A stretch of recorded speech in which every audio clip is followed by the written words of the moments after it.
درود دوستان عزیزم، به ویدیو قسمت دوم من لمان هستم. خیلی خوش اومدید. ما فکر میکردیم که دشمن لمان فقط اون 4 زن هستن، ولی توی قسمت دوم یه چیز مهم رو متوجه میشیم. اونم حقیقتیه که دمیر رو در بر میگیره و یک افشاگری بزرگ توی شهرک برای شایکا. بیایم با هم دیگه ببینیم توی قسمت دوم من لمان هستم چه اتفاقی میفته. سکانس اول سریال مال زمان گذشته است. بوراک یکی از بچه‌های مدرسه کارت قرمز رو گرفته بوده و الان شوهر مینه هستش. به خاطر عصبانیت کلاس رو به هم میریزه و اخراج میشه. ادا بهش میگه دیگه تا آخر سال ما با تو بازی نمی کنیم. بعدم کارتو میندازن جلوی پای سحر. لمان اسباب کشی میکنه و شایکا با عصبانیت میره تمام اتاقش رو به هم میریزه که کارتای قرمز رو پیدا کنه. وقتی پیدا نمیکنه به شوهرش میگه دخترمون کارتای قرمز رو پیدا کرده و برای من فرستاده و ما رو تهدید کرده.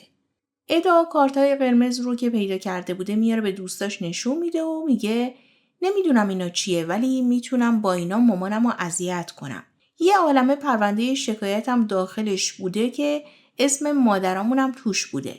پسر دمیر کارتا رو ازش میگیره و میگه اینا رو من یه جایی نگه میدارم. سحر برای لمان یه پرستار میاره که لمان بتونه به کاراش برسه. وقتی لمان از خونه میره بیرون میبینه که ماشینشو دارن با جرثقیل میبرن. دمیر میگه نگران نباش، من فرستادم بره مکانیکی و لمان اصرار میکنه که پولش رو خودم میدم. از اون ورم سحر میاد با لمان راجع به نقشه‌ای که برای مینه کشیدن صحبت میکنن. لمان قراره برای صبحونه بره پیش شایکاینا و دوستاش. از اونور مادر شایکا سرزده وارد میشه و از اینکه ادا نتونسته امتحانش رو درست بده و دختر مینه شاگرد اول شده شکایت میکنه. میگه دختر مینه احمق تونسته اول بشه. وقتی که مینه اینو میشنوه خیلی ناراحت میشه و قهر میکنه و میذاره میره. در واقع بساط صبحونه‌شون به هم میریزه. لمانم بعد از اینکه میره مدرسه، علیرغم خواسته مدیر مدرسه که مادر شایکاست، کاغذهای تعیین سطح دانش آموزا رو پاره میکنه و به مدیر میگه من قصد له کردن شما رو ندارم، ولی اینطوری بهتره. هرچی شایکا و سوزی به مینه زنگ میزنن جوابشون رو نمیده. در واقع مینه پناه برده به گونه شوهر شایکا. از اونورم یکی از گونه و مینه عکس میگیره.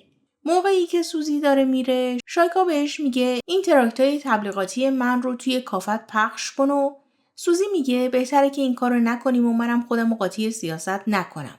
شایکا خیلی بهش برمیخوره و میگه پس اون زمان که تو داشتی کافه رو باز میکردی بهتر بود که منم به عنوان شهردار رفتار میکردم، نه به عنوان دوستت. سوزی مجبور میشه که تراکتور رو بگیره و ببره. لمان سر کلاس یه بازی با بچه‌ها را میندازه. روی روانشون میره و بهشون نمره 100 میده. بعدم به خاطر توهینایی که بهش میکنن ذره ذره نمرشون رو کم میکنه و به 0 میرسونه. بعدش هم میگه شماها میتونین از کلاس برین و اخراجی. پرستاری که برای مادر لمان آوردن آدم بی‌توجهی و به مریم خانم میگه خودت بلند شو برای خودت غذا درست کن و برو برای خودت آب بیار. وقتی مریم خانم میره توی آشپزخونه لیوان از دستش میفته و میشکنه و وقتی هم که میخواد برداره دستش میبره. پرستار مجبور میشه که گولش بزنه و بگه که من به دختر زنگ زدم و بیا با هم دیگه بریم بیمارستان.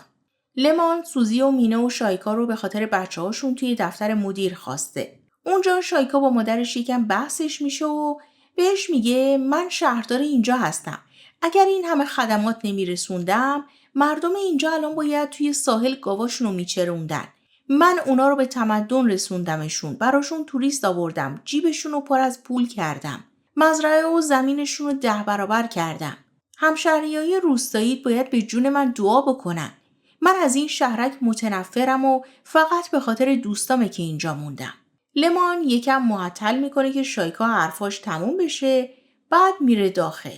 مریم وقتی میرسه بیمارستان داد و بیداد میکنه که من دکتر خودم رو میخوام و وقتی که دمی رو میبینه میگه آره این فقط میتونه منو خوب کنه چون که گل من رو هم اون نجات داده. دمیر سعی میکنه که شیشه خورده ها رو از دست مریم در بیاره و پرستارم میذاره میره. وقتی لمان میره توی اتاق مدیر، شایکا و دوستاش خیلی شاکی هستن که به بچه‌هاشون 0 داده. لمان میگه شماها باید به من کمک کنین که من این بچه‌ها رو درستشون بکنم. تصمیم میگیره که براشون کلاس تقویتی بذاره. یکم با شایکا میشینن توی کافه و شروع میکنن به گپ زدن. شایکا میگه ما دوستای خیلی خوبی هستیم. قبلا دوران خیلی خوبی داشتیم و توی دبیرستان خیلی با هم شیطنت میکردیم. ولی خب دورش گذشته، ولی اونا هنوز بهترین دوستای من هستن. بعد از رفتن شایکا، لمان میره پیش سحر و ازش میخواد که اون فایل صوتی که از صحبت‌های شایکا توی گوشی ضبط کرده رو توی یه فلش بریزه و فیلمای دوربینای مداربسترم پاک کنه که لمان دیده نشه. وقتی که مینه میرسه به مغازش، میبینه که یه پاکت از عکسای خودش و گونه‌ای براش فرستاده شده. اگر این ویدیو رو تا اینجا دوست داشتین حتما لایک کنین و کانال رو سابسکرایب کنین و زنگوله رو روشن کنین. یه پسر جوان میاد به کافه سوزی و سوزی هم خیلی چشمشون رو میگیره، ولی جلوی پسرش نمیتونه کاری انجام بده. در واقع این پسر برادر لمانه. توی بیمارستان دعوا میشه و مریم خانم یاد اون روزی میفته که یه عده وارد خونه‌شون شدن و به شوهرش شلیک کردن. اعصاب و روانش به هم میریزه و میذاره میره بیرون. میره توی ساحل و میشینه کنار ادا و کارن. مینه بعد از گرفتن عکس‌ها میاد به خونه شایکا که ببینه اوضاع چطوره. با هم دیگه میشینن یکم صحبت میکنن و وقتی هم که میفهمه گونه‌ای توی دستشوییه به یه بهانه‌ای میره توی دستشویی و گونه‌ای هم شاکی میشه که مینه چرا انقدر پیگیرش شده. بهش میگه من بهت زنگ میزنم برای چی اومدی اینجا؟ الان آبرومون رو میبری. ولی وقتی که قضیه عکس‌ها رو میفهمه یکم تو شوک فرو میره و بعدم تصمیم میگیرن که قضیه رو پیگیری کنن. گونه‌ای از توی دستشویی برای شایکا داد میزنه و ابراز علاقه میکنه که زنش شک نکنه و همین باعث میشه که مینه ناراحت بشه. ادا و کارن هر جا میرن مریم خانم دنبالشون میدوه. میگه منو ببرین من بستنی بخورم. از اون ورم دمیر به لمان زنگ زده که مادر توی بیمارستان بوده و گم شده. جفتشون با هم دیگه دارن توی ساحل دنبال مریم خانم میگردن و یه دفعه اونجا کنار بچه‌ها پیداش میکنن. پسر سوزی از این وضعیت که مادرش دائم داره اون پسر جوان رو دید میزنه ناراحت میشه و میره به پسر میگه بلند شو از اینجا برو بیرون.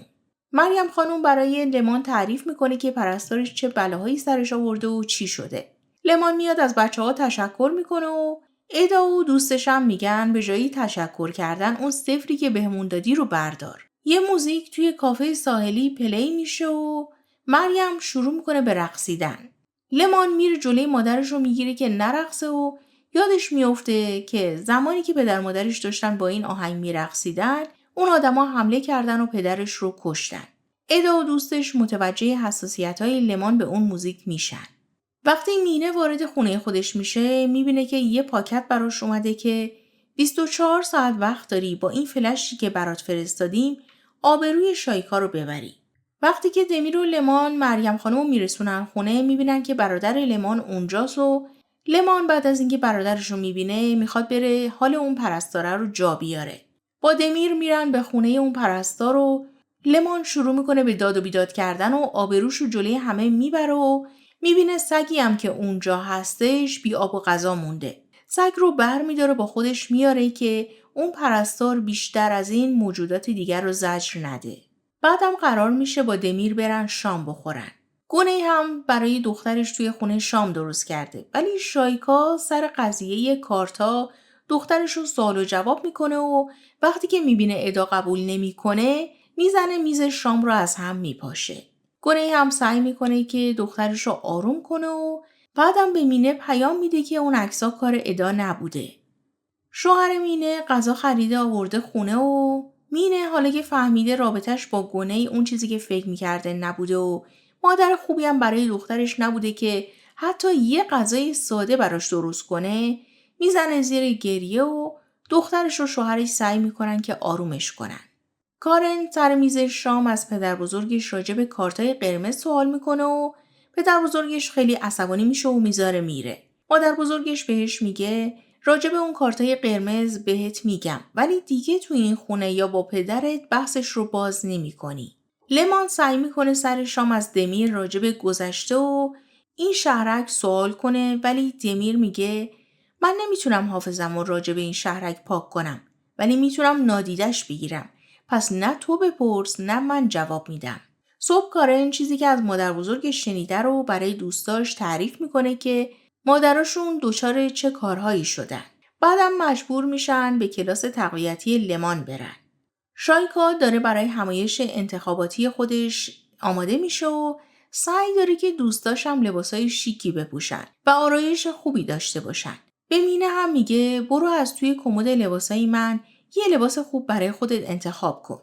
وقتی مینه میره اونجا با گونه‌ای روبرو میشه و وقتی هم که گونه‌ای میخواد بهش نزدیک بشه و ببوستش، مینه خودداری میکنه و شایکا رو صدا میکنه. بچه‌ها یه زنگ تفریح از لمان میخوان و از کلاس میرن بیرون و پشت سرشون در رو قفل میکنن و اون آهنگی که لمان ازش عصبانی میشده رو پخش میکنن. دمیر به لمان زنگ زده که راجب ماشینش که توی مکانیکیه توضیح بده. لمان وقتی که این موزیکو میشنوه حالش بد میشه و میفته روی زمین. شب بچه‌ها توی همایش مطبوعاتی هستن که میبینن لمان و دمیر با همدیگه میان. در واقع دمیر خودش رو رسونده بوده به مدرسه و سحرم کلیدا رو آورده بوده و لمان رو نجات داده بودن. همه توی همایش جمع هستن و دمیر به لمان میگه من توی ساحل منتظرتم. حوصله اینجا رو ندارم و از اونورم مینه فلشی که بهش داده شده بوده رو میبره میذاره روی میز دیجی. تیم اداینا هم کارت قرمز رو به مایا میدن. شایکا دوستاشو کنار خودش فرا میخونه و ازشون تعریف میکنه. بعدم دیجی اون فلش رو بر میداره و میزنه به سیستم. حرفای شایکا که راجب اون شهرک و آدماش بد گفته بوده و سرکوفتشون زده بوده پلی میشه. مردم عصبانی میشن و بهش بد و بیرا میگن و پوست میوه به سمتشون پرت میکنن. لمان طبق قراری که با دمیر داشته به سمت پلاژ میره. سحر سر راهش قرار میگیره و بهش میگه باید به حرفام گوش بدی. تنها دشمنت اون زنان نیستن بلکه دمیر هم یکی از اونا بوده. زمانی که منو دستگیر کردن دمیر اسم اونا رو لو نداد. مراقب اونم باش. لمان از دور برای دمیر دست تکون میده و پیش خودش آرزو میکنه که کاش یه زمان دیگه‌ای با دمیر آشنا میشد. به نظر من توی قسمت دوم من لمان هستم بیشتر از اینکه داستان رو جلو ببره داشت روی مهره‌های اصلی تمرکز میکرد. از یه طرف راز کارت‌های قرمز داره رو میشه، از یه طرف دیگه هم اعتماد لمان به دمیر زیر سوال رفته. اما مهمترین اتفاقی که توی این قسمت افتاد لو رفتن فایل صوتی شایکا بود که احتمالاً توی قسمت بعدی همه روابط شهرک رو زیر و رو میکنه. باید ببینیم که لمان بالاخره به حقیقت گذشته میرسه یا اینکه خودش هم توی این بازی قرار میگیره. نظر شما چیه؟ شما چی فکر میکنین؟ آیا دمیر واقعاً قابل اعتماده یا حرفای سحر درست از آب در میاد؟ حتما نظرتون رو برام بنویسین. ممنون از همراهیتون. تا ویدیوی بعدی شما رو به خدای بزرگ میسپرم.